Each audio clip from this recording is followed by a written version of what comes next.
Good evening, ladies and gentlemen. Welcome to the Grant Museum of Zoology. My name is Jack Ashby. I'm your host for the evening. I want to welcome you all very much to one of our evening events here. This is something we do every couple of weeks. For those who don't know, we have lectures at the Grant Museum.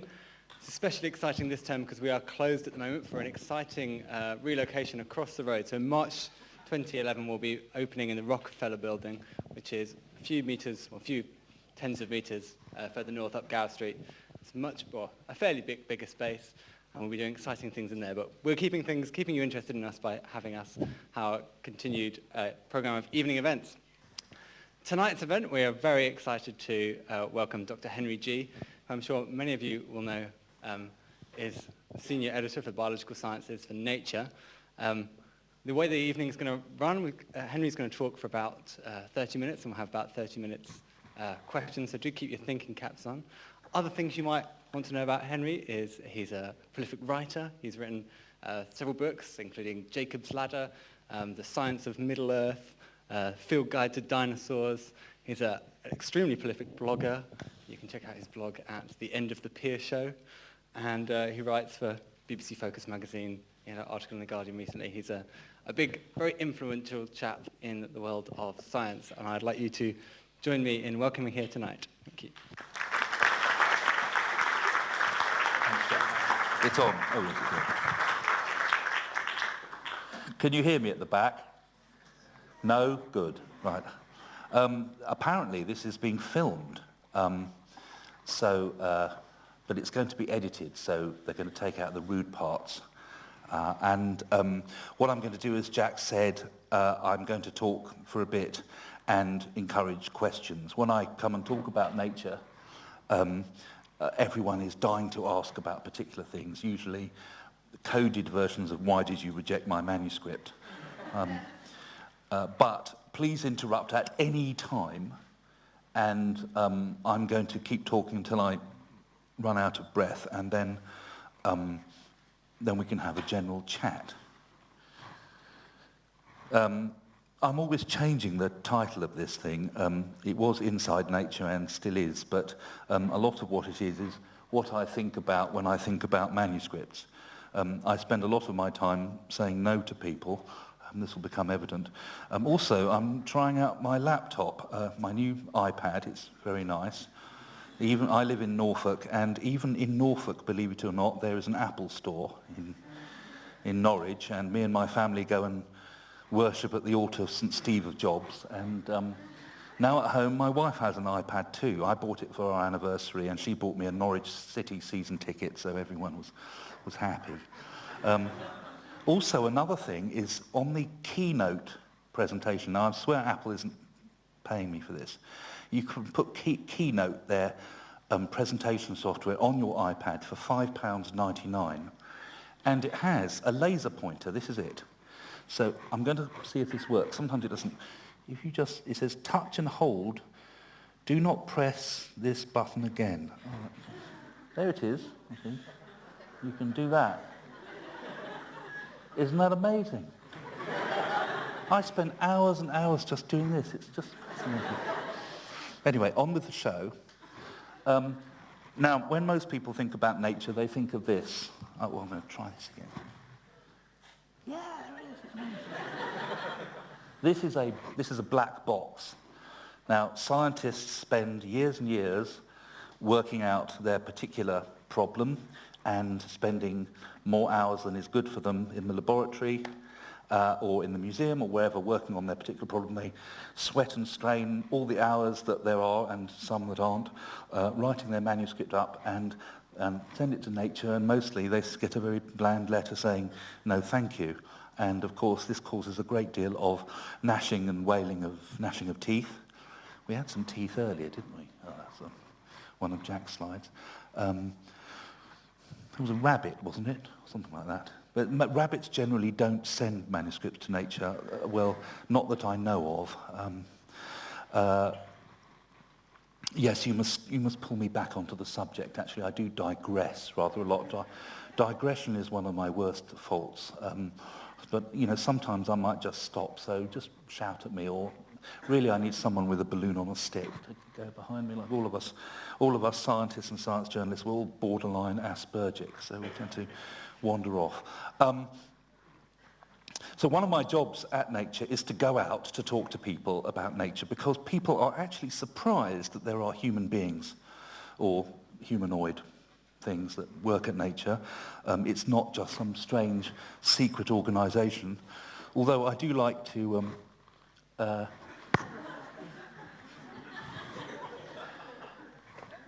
further the mythology that it looks a bit like that. Oh, I'm going to try this again. Oh, it's not working. There it is. That's Air Force One, that is. I didn't know that originally. An American colleague told me that. So that is the Nature office, which is actually round the back of King's Cross Station. Now, this was very interesting because some time ago, my kids were at a school, and most of the other school dads were taxi drivers, and they used to pull up round the back of King's Cross Station. And so I was walking up to the office behind King's Cross Station, and I heard this voice, "Henry! Henry!" And it was one of my friends, one of the school dads, in his cab. So then, because they weren't quite sure what I did for a living, so I'm telling you what I'm doing for a living, but my taxi driver friends don't generally go to events like this. So all around the school the next day was that Henry does something or another that he doesn't really quite explain round the back of King's Cross Station. Then I wrote a book about dinosaurs and gave one to the school library, so then it was settled that what I do behind King's Cross Station is write books about dinosaurs. But we have many strange denizens in the Nature office. I like to... this is what people tend to think. I like that one best. I'm very pleased about that. But to get slightly more serious, I don't like being serious, really. I mean, but this is or was Nature's website. We've had this massive redesign recently, including the website, which looks much flashier than it is. This is what it was till recently. And this is my excuse to talk about the history of Nature, which you may not know about, and is very closely tied with UCL. This actually is not this week's issue of Nature. Oh, I can't, it's just brilliant. This is the very first issue of Nature from the 4th of November, 1869. Now, back in those days, it's hard to believe there was no internet, no telly, no radio. And, in those days, when people had PCs, they used to chip the flints themselves to make the silicon chips. So it really was a long time ago, and people had to make their own entertainment. So newspapers and magazines, people were voracious readers, periodicals of all kinds were very popular. And there was a group of people in London called the X Club, and influential among them was Thomas Henry Huxley. And they used to have they were very much more liberal than for the time. In those days, if you wanted to be an academic at Oxford or Cambridge, you had to be male and a member of holy orders. So if you were Jewish or Catholic or nonconformist, you couldn't go. So they all ended up down here at UCL, which was founded in 1828, something like that. And basically, the UCL was founded by the Awkward Squad, and I'm glad to say that tradition is maintained, I hope. But they were still all male. When they had ladies' night at the X Club, it was called the X-Wives. And they used to have a magazine that they liked to read called The Reader, where scientific things were talked about. But The Reader folded because periodicals were being founded and going bust all the time. So the X Club wanted to have a magazine to read about science, although science as a concept was hardly even thought about. It was just natural philosophy or just knowledge. There it is. Oh, I can't see that. You can't see that. It's some teeth. Oh, well. You saw it before, didn't you?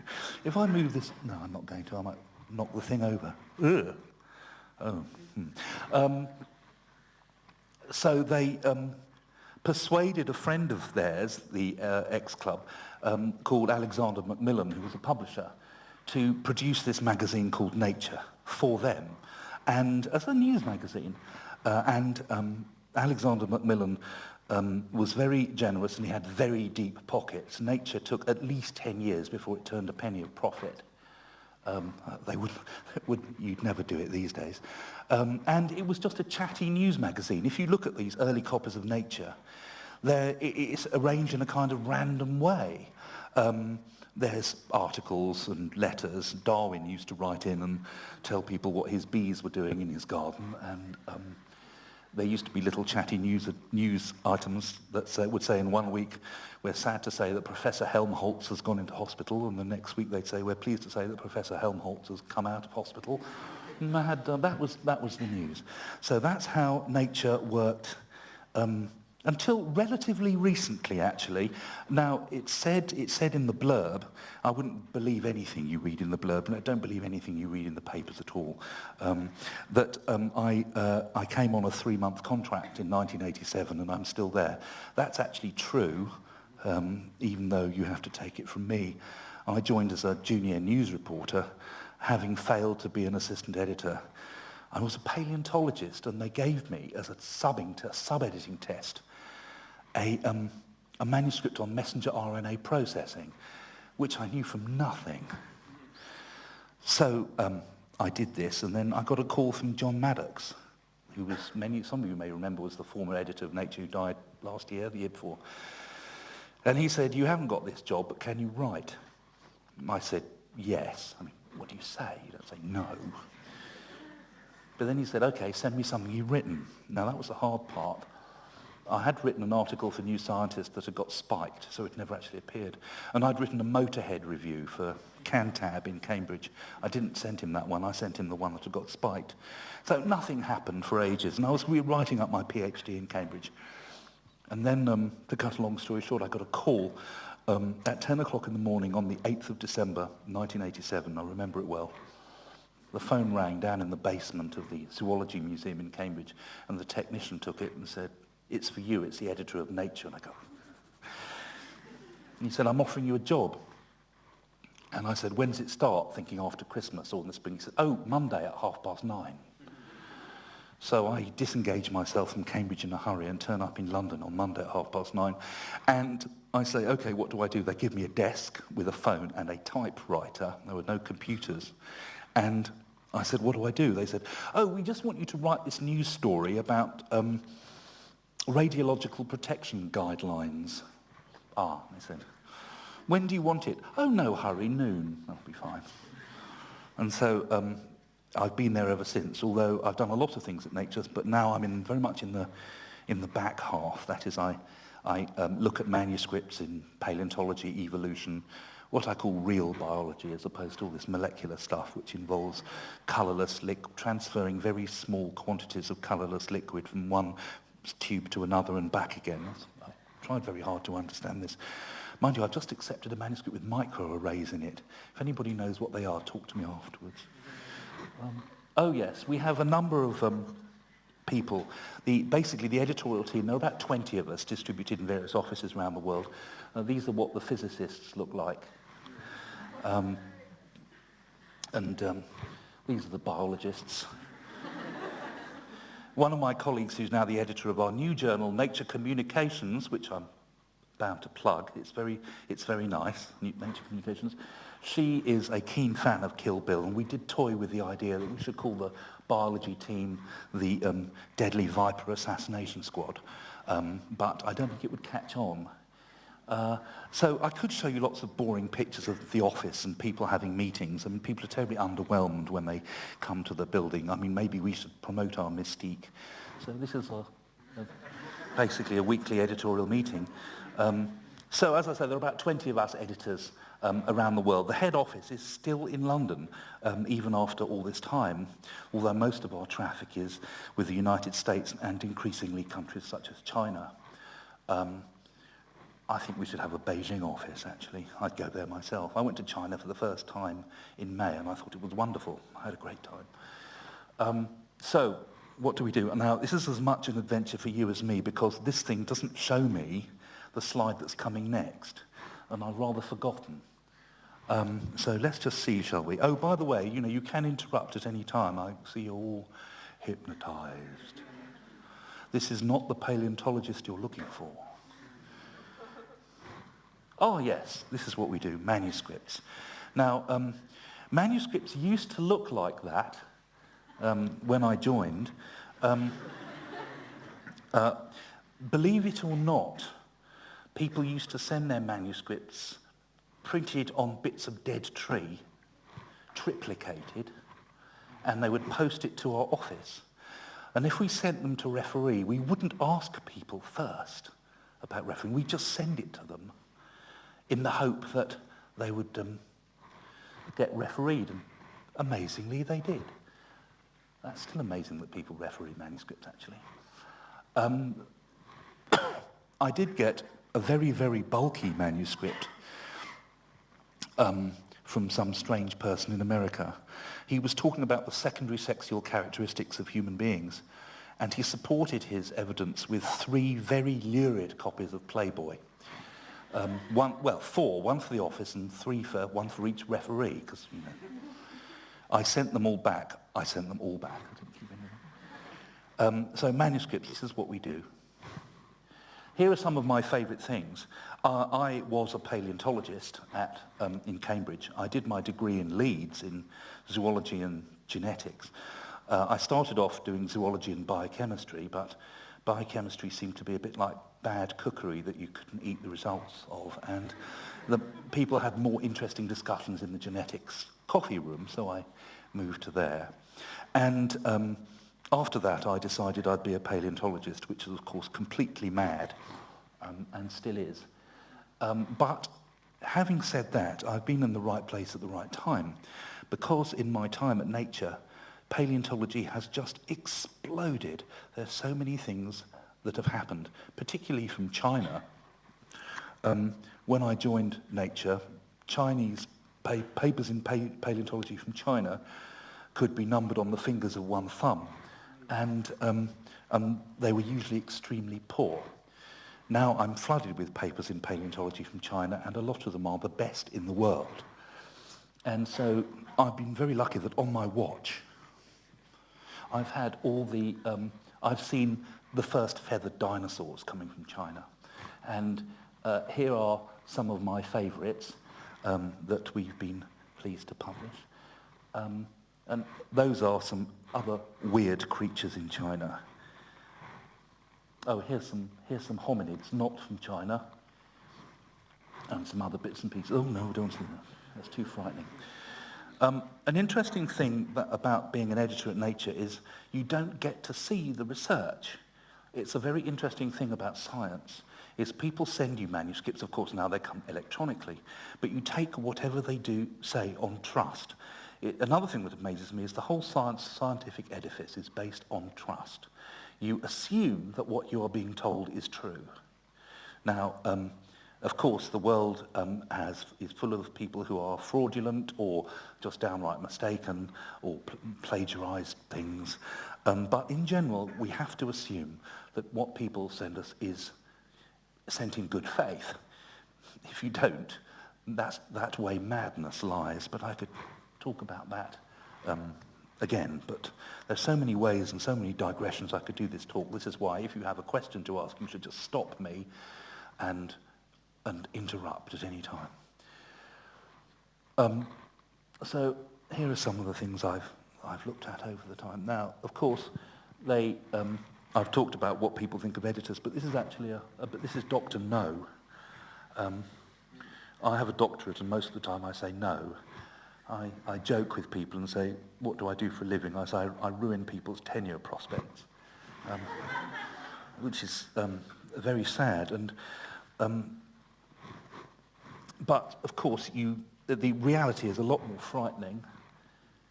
Your paper goes and sees this guy who looks very frightened, but actually what he's doing is he's, as I say, dreaming about being fed grapes by flying babies. People ask me what I do. If you want to know where the office is, it's not working. Oh, no, anyway, the little laser pointer has failed me. Well, let's look at some numbers. That is a manuscript that I didn't receive. That's Beowulf. So I didn't receive that. It would have been hard to have it in triplicate anyway. There's only one of it. Altogether, we receive that number of new manuscripts in a week. Now, seriously, what I do when people ask me what I do is I make decisions very quickly on the fate of manuscripts. If I didn't, I'd be completely overwhelmed. So I get, of that proportion, I get between 10 to 15, sometimes 20 new manuscripts a week. And you have to just process them. You have to make a decision about their fate really, really quickly. You haven't got time to haver around. One could say this is a lot like science. In science, you have to make decisions based on inadequate information, and very much is the same of being a journal editor.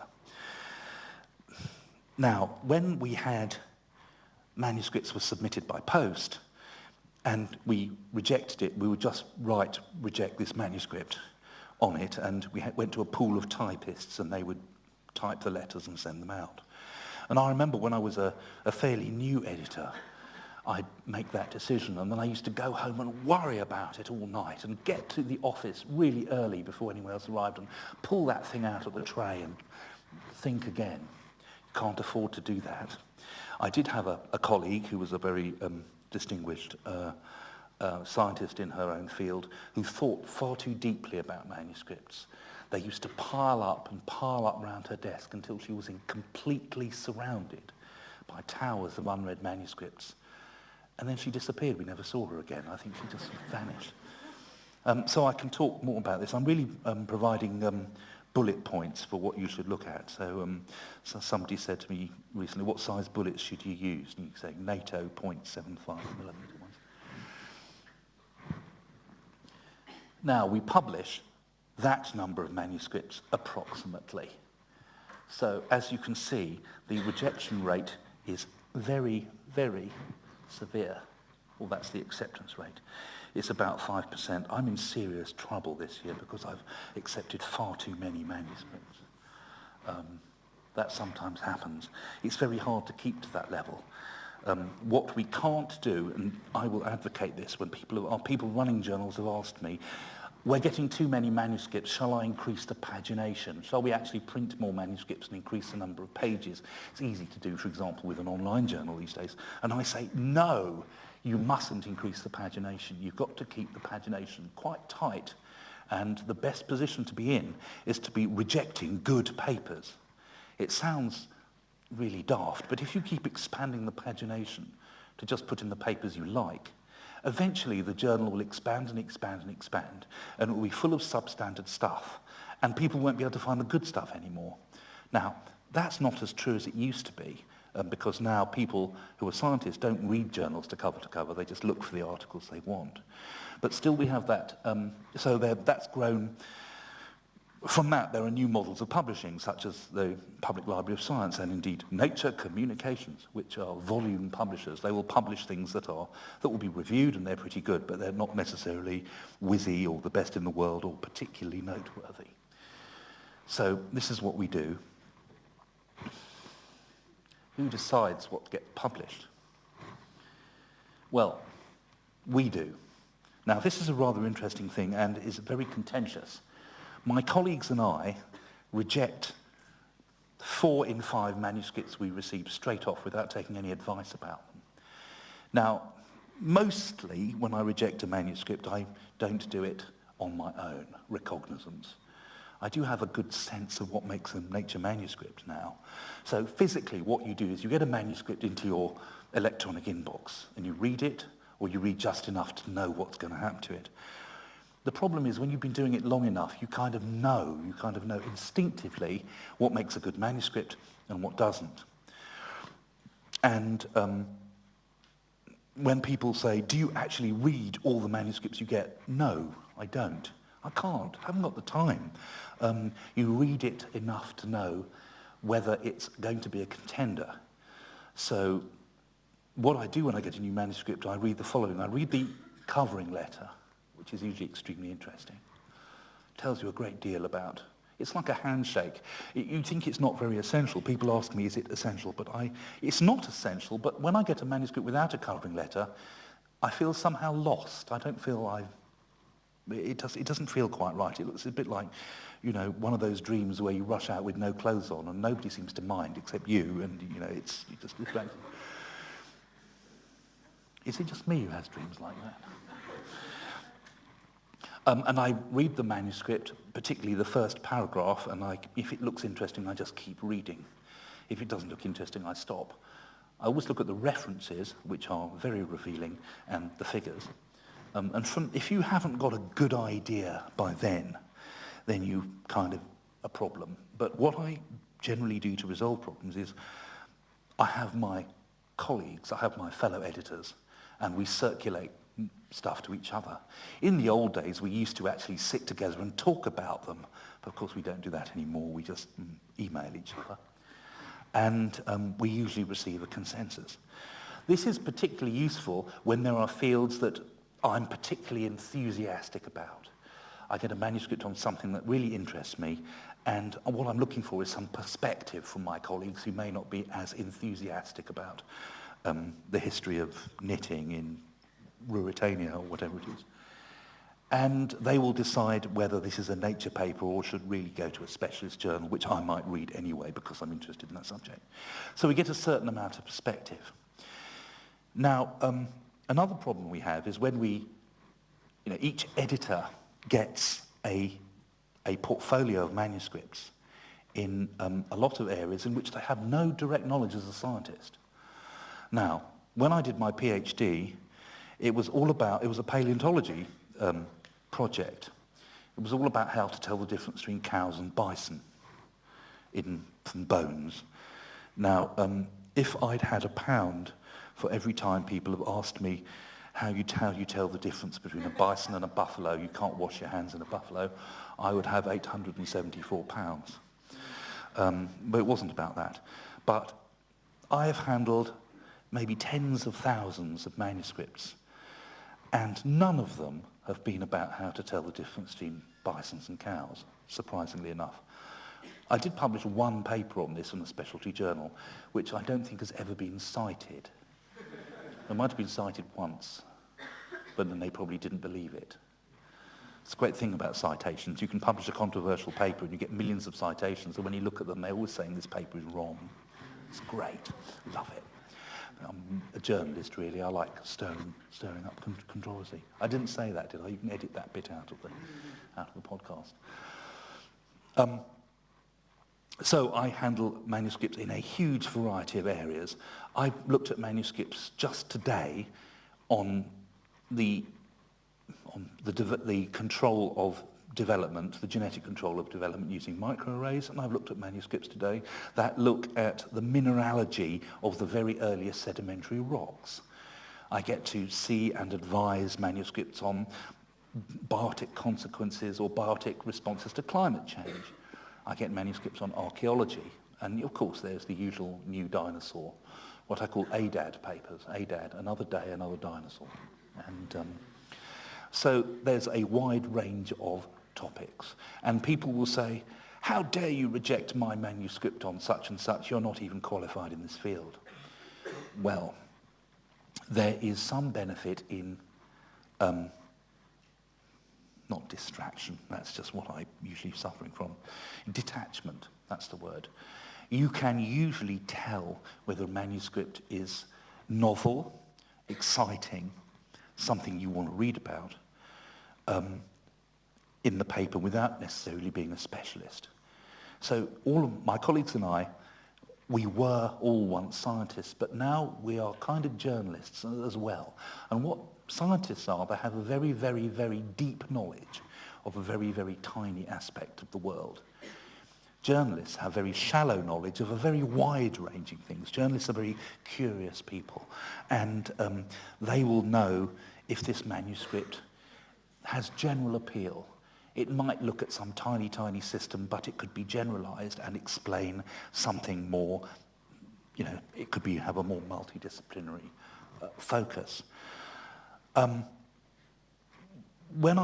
I think about when I think about manuscripts and I pick up a new manuscript, I'm expecting it to in one way, entertain me, but also to change the way I look at the world. A manuscript has to, my God, is that the time? A manuscript has to change the way that I look at the world in some fundamental way. It shouldn't just say, fancy that, there are bomb trees that, rain apples down that crack rabbits' skulls, so the rabbits have to wear crash helmets, as my rabbits do in our garden when our apple trees in full. Oh, shut up, Henry. It has to say something fundamental that makes you think, that stays with you when you've stopped reading the manuscript and you think, that was interesting. So that's that bit. So what do we do when we have a manuscript that my colleagues think, yes, in principle that's exciting, and my colleagues and I think, yes, what should we do with that manuscript?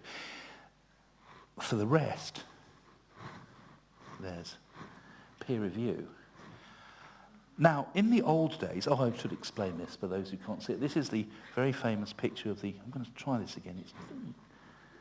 Oh, there it is. Oh, you're thinking. This is the canonical blind men and the elephant. I'll talk about those. I'll talk about them now. I mean, while we're all here, I might as well. The elephant is a manuscript. You see, it's a very subtle allegory, this. And the blind men are peer reviewers. And what we do when we have a manuscript, usually if it's a manuscript for nature, it's kind of multidisciplinary. So I'll have a manuscript on some new fossil hominid. There may be several aspects that need to be judged. There'll be the paleontology, there'll be the anatomy, there'll be some geology, there'll be some faunal analysis, there'll be some dating, maybe in several different methods. So you have to find experts who can judge these particular aspects. Now, in the old days, and I'm talking back in 1869, there was peer review. The first Nature office was in St Martin's Lane near Trafalgar Square. And the editor used to gallop across to the Athenaeum Club, which is where all his mates hung out, and just hand round the manuscript in the smoking room to the various people who were there. And that was peer review. They would go and discuss them in the club room of the Athenaeum. In a sense, nothing has changed. What we do is we ask people who often we know to review a manuscript.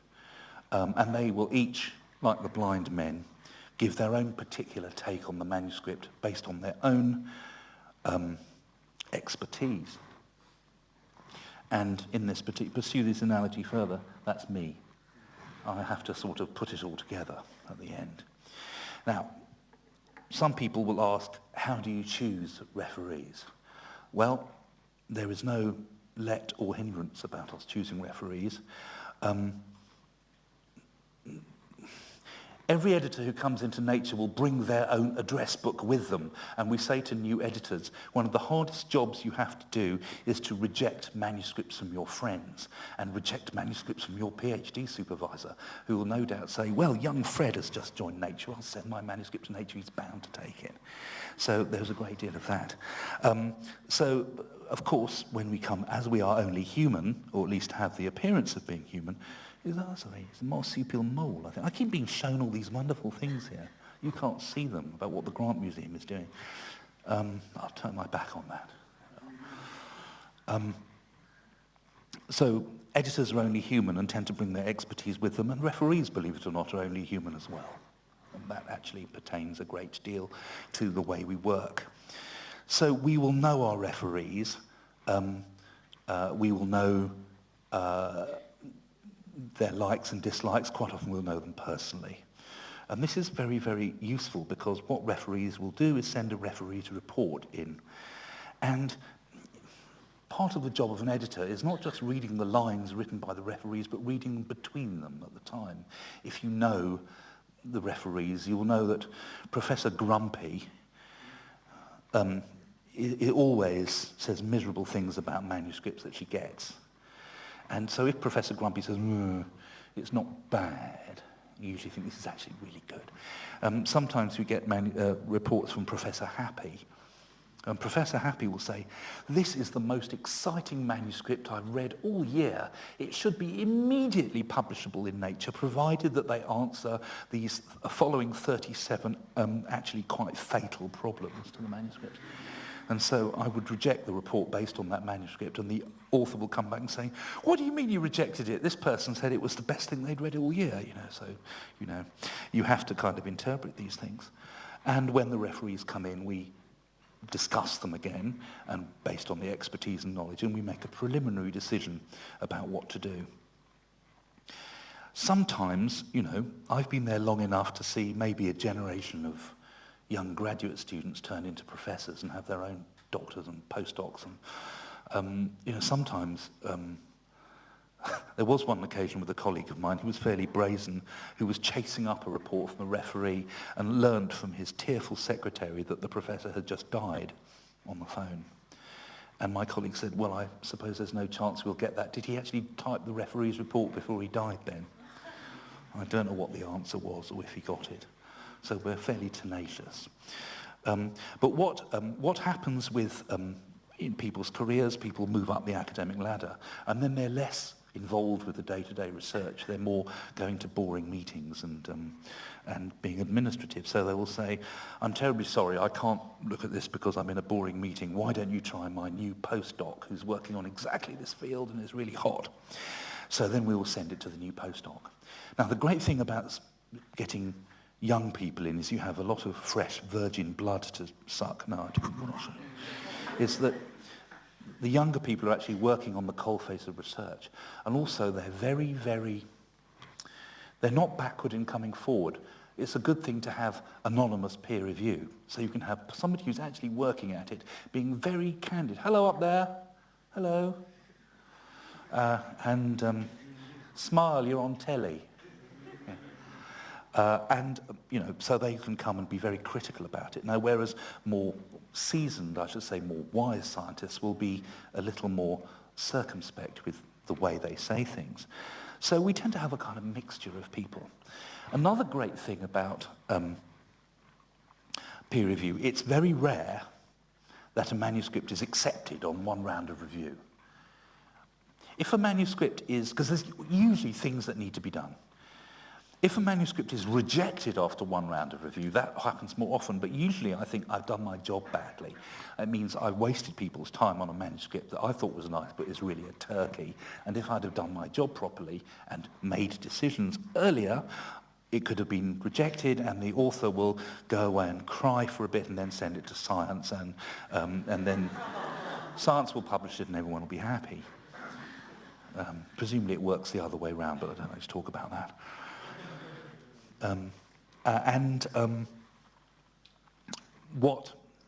Nobody likes, no scientist, nobody likes their manuscript being rejected, but what people really hate is manuscripts being rejected after a long time, especially without review. So that's another reason. Oh no, that's my head exploding. What usually happens is we get a mixture of reports. If we judge the likely impact of a paper well, our job is to decide whether it is generally interesting. It's the referee's job to say, given that this is generally interesting, do the data support the conclusions? That's largely the referee's job. Their job is to do all the technical work that us editors aren't qualified to do because, after all, 20 years ago I did a PhD on how to tell the difference between bison and cows. I mean, what am I doing with these manuscripts? That's why we have referees. We usually get a mixture. We have Professor Grumpy and Professor Happy and their postdocs and maybe someone else who was just passing, and they send their reviews in. And we then, we meet on the internet and we then discuss the manuscript and decide what to do. And usually, for most of these manuscripts, we decide not to decide. We basically send the manuscript back to the authors and say, this could be okay, but you need to do these experiments, or you need to go out and find more data, or you need to present things differently. And then it will come back for another cycle of review. And that's interesting because when the manuscript comes after review, that's when the fun starts, because we don't only send the referees the revised manuscript, we send them all the reports from all the referees on the previous version. Now that's really great because the referees can then see what each other has said about the manuscript. Now that's very useful for us because it's a kind of control, because it could be that one of the referees has been unreasonable about the manuscript. They're putting roadblocks in the author's way unreasonably. And the referees can comment about each other's reports, and these are sometimes great fun to read. So, and after that, we will usually come to a decision either way. Sometimes you get to a point where a manuscript is just not going to make it. And as an editor, you have to make a decision to say, well, you know, we've done all we can, we've come to the end of the road. It's no point carrying a torch for a manuscript that you like, but your colleagues don't, and neither do the referees. It just irritates everybody. The referees get very cross and they say, well, you may as well publish this. You obviously want to publish it no matter what I say. And the poor author gets fed up with it. And I learned my lesson when an author who actually was extraordinarily gentlemanly about it, he sent his manuscript a first birthday card. I've got this sweet little card. Dear manuscript, now you are one. And then I realised, you know, I got the message. We didn't publish it. So there's that. And then, but after that, one comes to the celestial city of acceptance in principle. And even then, there are things to be done. A lot more admin needs to be done. So that's my head exploding. And this is you. You're a lot of inquisitive squirrels. So I've been way over time, and you haven't interrupted. You've been very kind. So now we can open up for questions.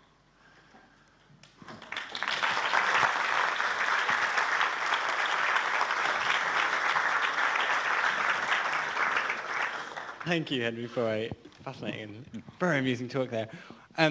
We do have some time for questions. I really hope you've got some. If you do have them, please wait for myself or Helen to bring you a microphone because, as Henry mentioned, it is being recorded. There's the first one up there. Yes, we've got one up here. Don't worry if you haven't done your makeup, if you've got a bad hair day, you won't have your face on camera because the camera is behind you, but they will be able to hear you. So I wondered if you could talk a little bit more about how you choose the people you send the manuscripts to for peer review. You said you know some of them personally, and then you rely on them to give it to other people. And obviously, you've been doing this for quite a while, but maybe talk a little bit how you did it initially and how that's changed. Well, of course, initially, you, when you just join, you rely on the people you know from your student days, and you rely on the recommendations of your colleagues. And I still do. They say, you know, send this to Dr. X, Dr. Y, and Dr. Z. So you start to rely on them when you just start. That's what your colleagues are for. We do have a certain amount of mentoring in nature. Editors teach each other. And I've got to the stage where I have to mentor my junior colleagues who seem much brighter than I am and much more knowledgeable. The first thing you have to do with the manuscript is write an opinion about the manuscript, and my opinions are usually very short. But then my new colleagues write these long, detailed opinions with references in, and all I can say at the bottom is, instincts, trust you should, master, you know, trust your instincts, because essentially that's what you do in the end. My problem is internalizing everything, and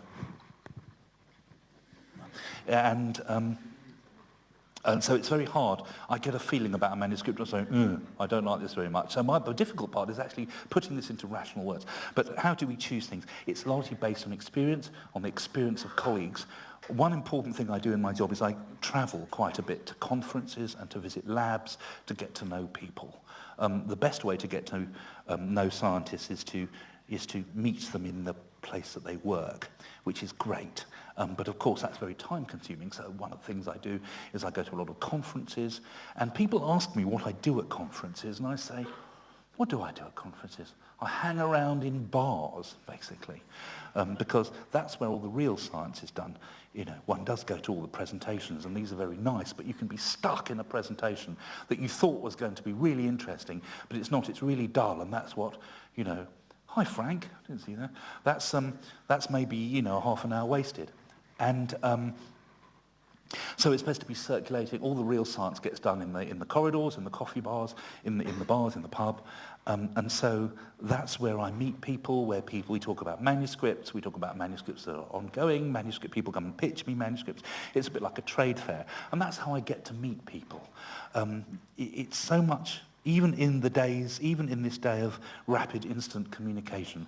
It's so much better to actually meet people, to see people, to go out for dinner with them, and you get a much better idea of who they are, what all their interests are, what their likes and dislikes are, and of course they feel a personal connection with you. And of course, that's all part of the demystification process, that we're not actually a black box with the eye of Sauron and full of orcs. We're scientists in the past, just like you, and you're real people too, and isn't everything lovely and fluffy? So really, the way to do it is just to go and meet people. But in the initial thing, you just use your own nous. Of course, sometimes you get manuscripts where nobody really knows anything about the field. So then you do what most people do, which is go on the internet and find people and find people's expertise and use Google Scholar and trawl references and things like that. And quite a lot of the time, all the people you ask will say, no, I'm busy, why don't you try someone else? And you finally find lots of good reviewers who you hadn't heard of before, and they might be reviewers well into the future. Thank you. There's one over here. There's one there, and then up there. Okay, At the we'll top, lady up there. So that you know. Hi. Have you ever rejected a paper that then got accepted somewhere else and it turned out to be like the most significant paper of the decade? Oh, all the time. I mean, this happens. This happens all the time. Nature is proud to have rejected, well, not proud, the Krebs cycle. And Nature has rejected the mechanism of beta decay. I think we rejected that, the physics manuscript. But what can you do? I mean, somebody said prediction is very hard, especially about the future. And it's a very interesting thing about that saying that nobody actually knows who said it first. So yes, of course there are, because we're only human. And there are manuscripts that I've dealt with that I've seen come out elsewhere that I thought were really nice manuscripts that I would have been pleased to publish, but for one reason or another they fell foul of the referee process. And what you do, if you get a manuscript that gets loads of bad reviews, the one thing, you have to stick with the referees you've got. You can't keep choosing more referees until they give you the results you want. So it is, in a sense, a bit of a lottery, and this does happen. And so a manuscript will appear in Science or elsewhere that is really nice. Sometimes, a manuscript will appear somewhere else that I've never heard of before, and I wish I'd got it. I wish it had come to me. Yeah, of course it happens. It happens all the time. Of course, the significance of some of the manuscripts is very, very hard to judge when you're sitting on top of them. It's only, there is probably a manuscript out there that I rejected maybe 2 years ago that's probably the best thing since sliced bread, and I can't remember it. And it's only in the future that once all the other manuscripts have faded into obscurity, well, this one will stand out, but who can say? So there's a lady right at the top there. Thank you. I'm afraid I'm going to ask a non-sciencey question. I also work in print media, and as an editor, what do you feel is the future of Nature as a print publication, or moving increasingly online? Very glad you asked that. That's something I should have brought up.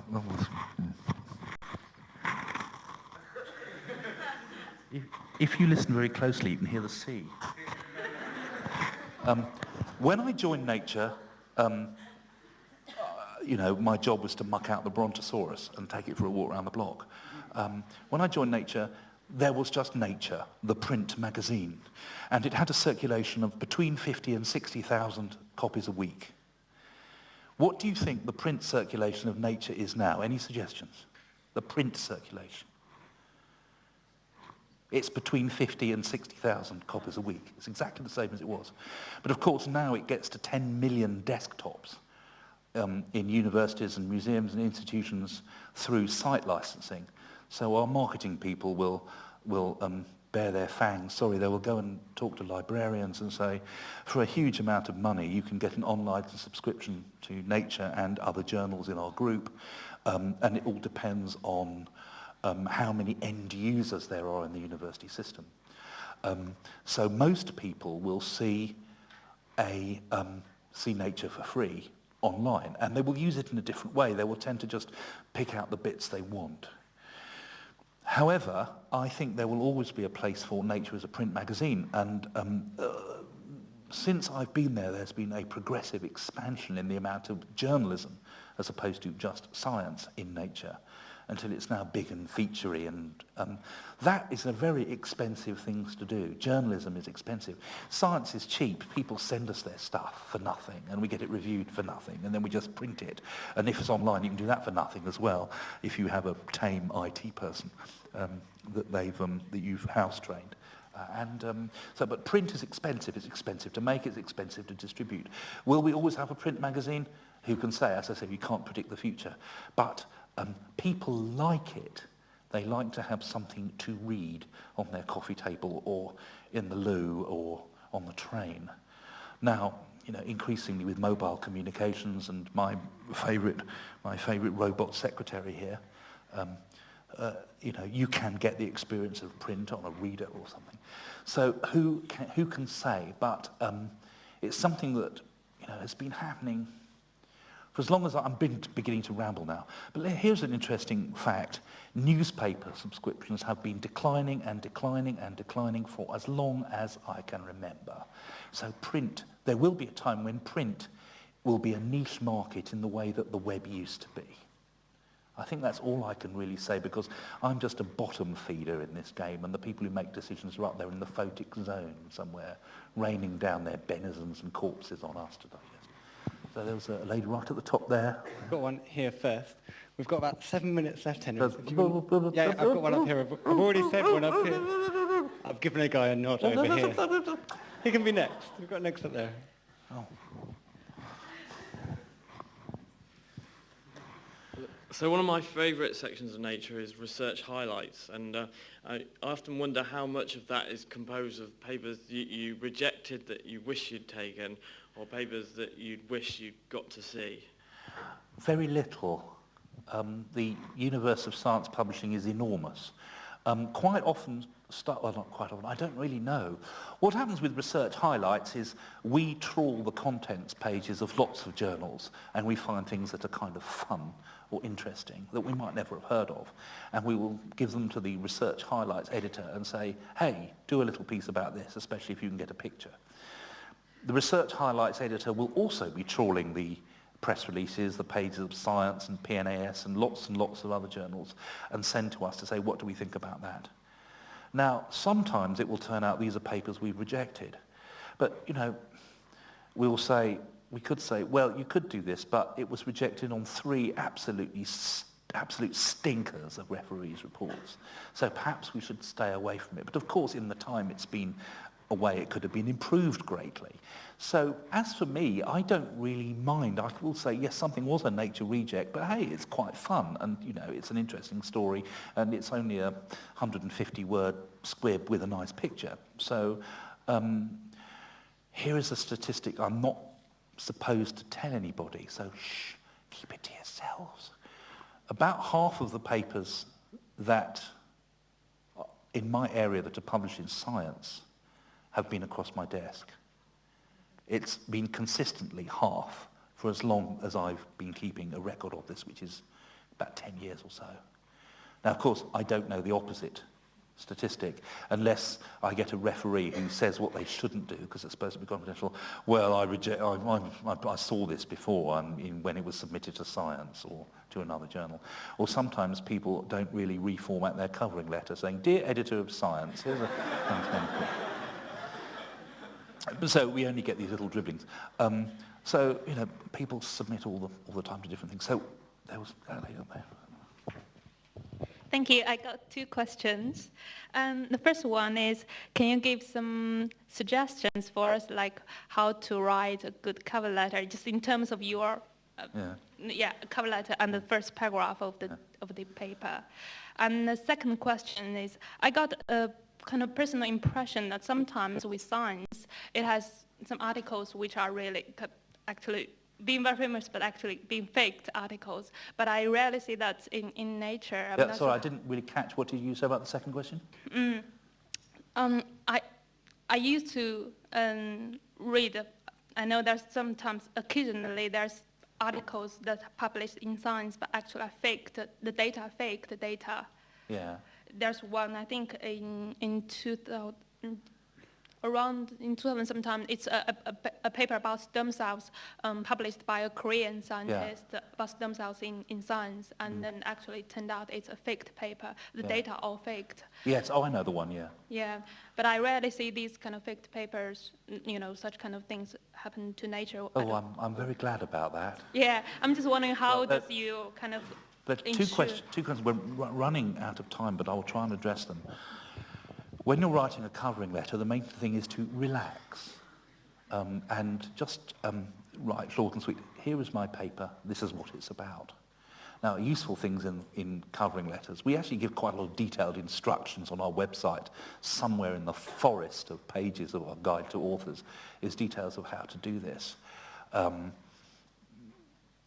A very, very important part of the covering letter for me is suggestions of referees to whom this paper could be sent.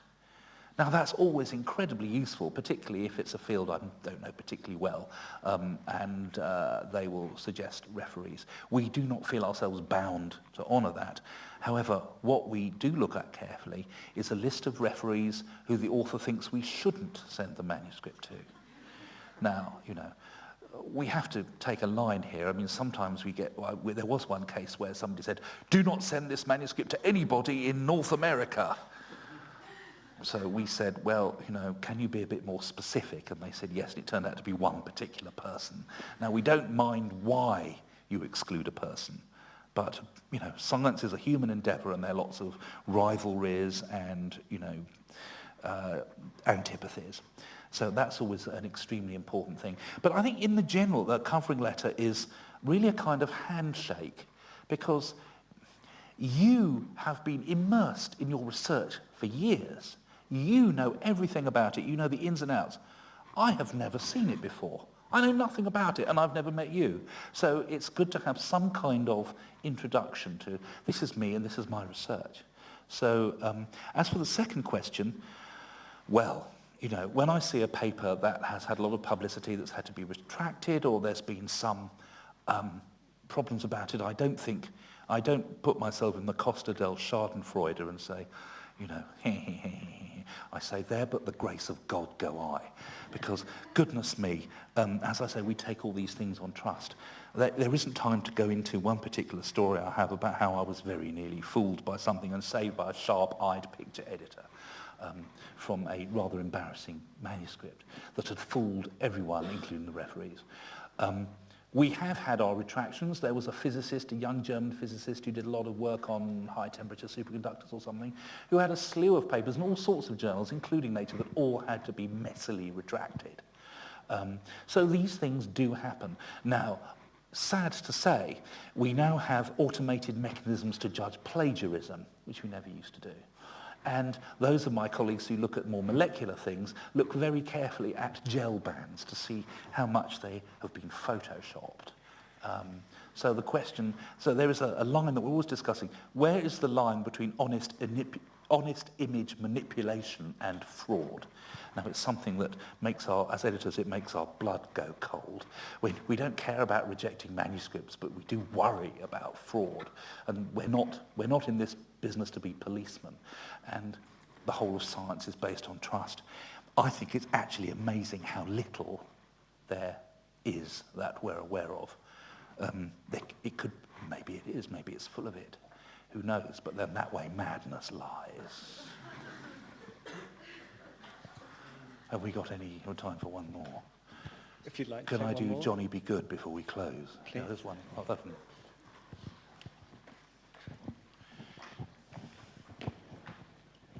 Hi, I was wondering, where does the bulk of your manuscripts come from? Is it like London universities or abroad institutions? America. The USA still produces, overwhelmingly, is the single biggest source of our manuscripts. So this is why we have quite a few offices in America. But we are getting a lot from other places. I think Britain always punches above its weight in science. I've been very pleased to have been a minimal, tiny part of the Science is Vital campaign, which you'll have been aware of, that actually did change the government's mind on basically not slashing science in Britain by 25%, but only cutting it by 10% in real terms. So that was something nasty that was avoided. So even though Britain is tiny and compared with many other countries, Britain still produces, is certainly in the top 5. But over many years we get more and more manuscripts from Eastern Asia, from Japan for a long time, Korea, China increasingly, and a lot of other interesting places. I am always thrilled to get what looks like a terrific manuscript from somewhere I've never heard of. That's great, and especially when you can go and meet people and see what they're doing, often in countries where doing science is extremely hard because of political problems or because of just logistical problems.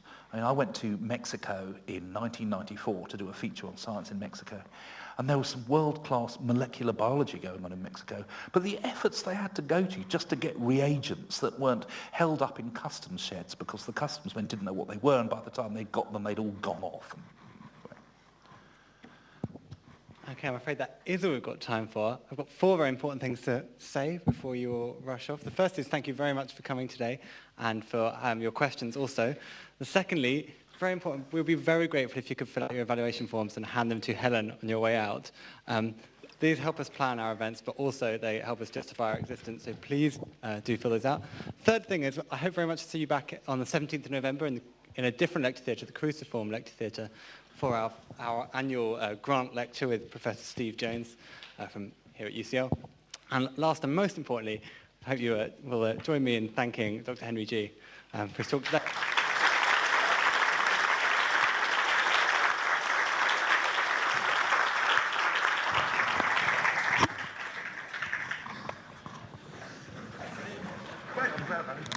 It's perfect. Oh, still